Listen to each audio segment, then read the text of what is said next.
আসসালামু আলাইকুম। কবুতর প্রেমী সকল ভাই বোনেরা সকলকে শুভেচ্ছা। আ কবুতর এমন একটা পাখি যারা ভালোবাসে তারা একমাত্র বলতে পারবে। তাদেরকে ছাড়া থাকা খুব কষ্টদায়ক। মনে হয় আপন সন্তানের মতো তাদেরকে লালন-পালন করতে হয়। যারা এই পাখিগুলোকে ভালোবাসে, এই পাখিগুলোকে পোষে, তারাই একমাত্র এই ভালোবাসার মর্যাদাটা জানে।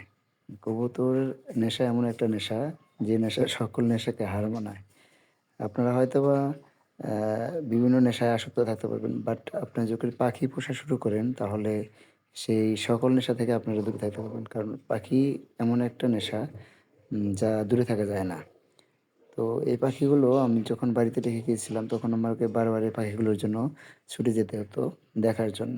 বাট বারে যাওয়া আমার কাছে বিরক্তি মনে হয়েছে। সেজন্য পাখিগুলো আমার কাছে ঢাকায় চড়ে নিয়ে নিয়ে আসছি। এখন আমি এখানে ঢাকায় যেখানে থাকি সেখানে এই পাখিগুলো নিয়ে আসছি।